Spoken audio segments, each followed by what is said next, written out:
Uma senza lama video kanje kusuke ngesikhona ukuthi soke sifuna isympathy ukuthi uKhuzani azwele noma sithi uyi-victim. Ngaleyo ndlela leyo sesiphuma umkhankaso ukwenza amavidiyo. Inhloso amavidiyo anjengalawo ukwenza i-awareness kumuntu ongazi lutho ngoKhuzani, kumuntu owangena kumaskandi esifake nge-agenda ethize, kumuntu owaqhamuka esifunzwa umculo thizeni ukuthi nawo umculo oright, lo uyabheda, lo unomona, lo akekho right.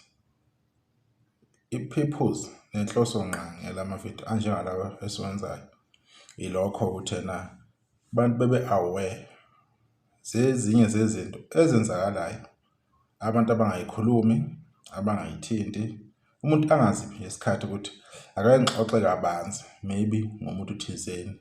Ulwazi lolo lugcina lingafiki kubantu ngoba abantu vele abafisi ukuthi lolu lwazi lolo lukhulunywe luze lufike kubantu ngendlela eyilona leyo. Okumele abantu bekwazi ukuthi uKhuzani abazondi yena, bazonda isiphiwo sakhe nempumelelo yakhe. Yena as a person uKhuzani abanankinga naye. Ngesikhathi efika uKhuzani emculweni ngendlela afika ngayo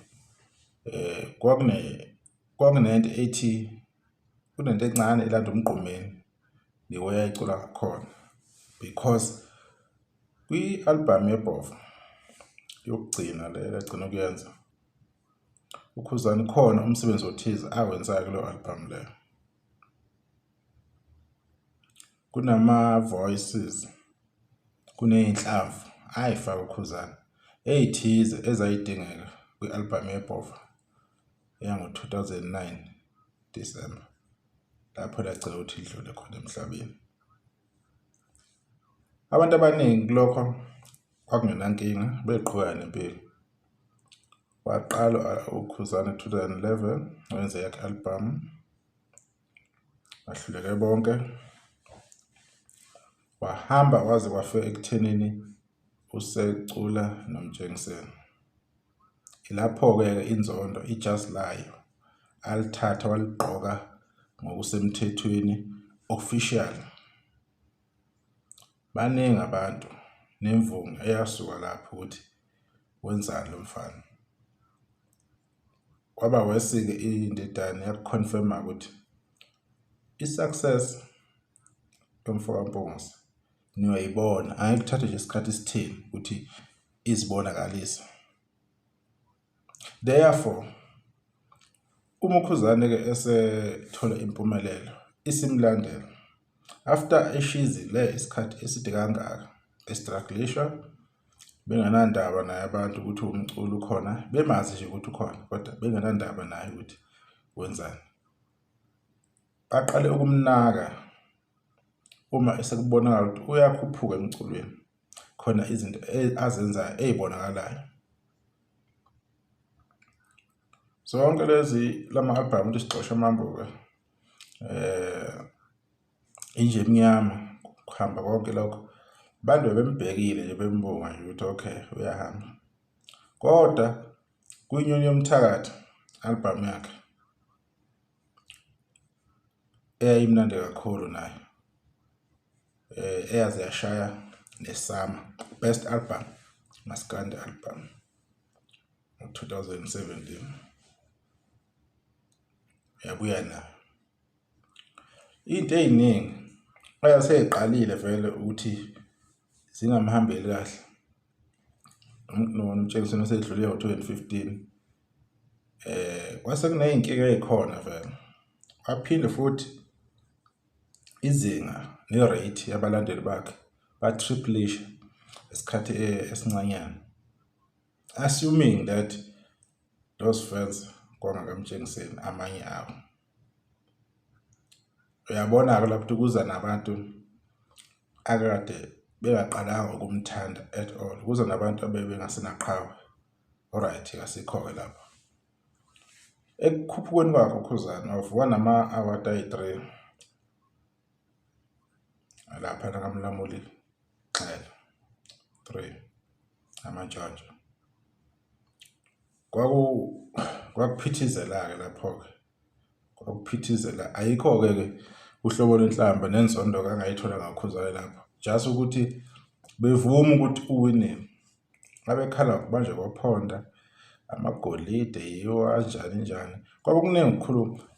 People they always talk each and every day abantu bakhuluma izinto ezintsha because emhlabeni there must be a certain agenda epushwayo, there must be a certain narrative okuzomele ifithe abantu abathize, okuzomele ihambisane negroup ethize, whether i-left group, i-group yakwa-right, it doesn't matter. Kodwa into ethize ekhulunywayo abantu abayiphushayo ukuthi kumele ifithe i-agenda ethize, propaganda, uba biased ukuthi isimo bekumele sibe kanje. Lapho-ke akazabe kube kusabheka-ke emuva-ke baqala-ke bavelana abaculi-ke abanganambithisisi kahle indaba yongizwe ekhosini abanjengomjikijelo oDSD nabaculi abanjengoFoka Nondindo oDlubheke SK-ke vele-ke i-open-ke into yabo ibifi yabo-ke noMfezi Emnyango bathi ukuthi kancane nabo noJaiva.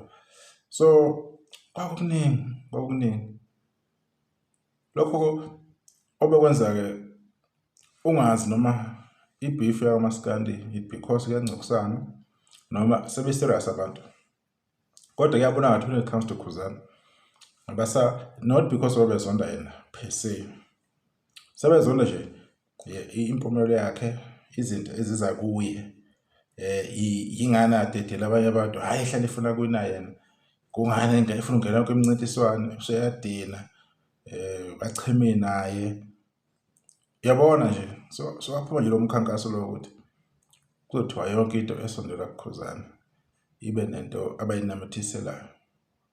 Kodwa-ke thina-ke ngoba sikhona akukho esikusabayo, akukho sikuncenga kumuntu, asikuboleki ukukhuluma kuSangman ukuthi sicela ukukhuluma into ethize, siyithathela ifoni siyibeke sirekhode sikhuluma esikucabangayo nesibonayo ukuthi kuyikho, kungesikhona ukuthi sifuna i-approval yakho ukuthi ubani uzovuma. No, sikubeka the way esicabanga ngakhona.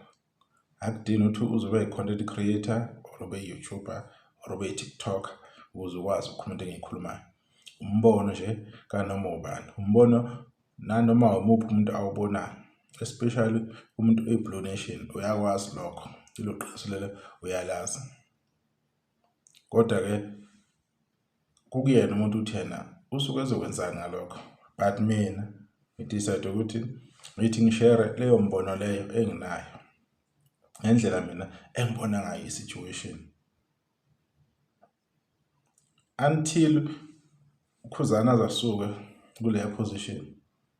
Kumele akwazi ukuthi angeke kube lula mhlawumbe ukuthola yonke lento eyenzakalayo. Yingakho uzubona amaskandi abaningi engathi bencike ngale kuyibomvu noma eposter bayancoma, you understand, ngoba bezama ukugcwalisela bani uKhuzani. Ngiyakhumbula amageja ephuma number 2,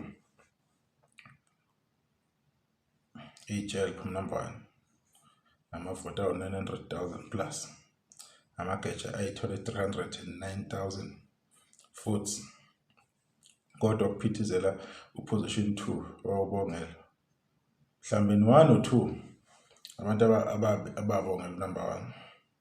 Kukutshelani lokho? Because no one wanted to see uKhuzani ephumelela.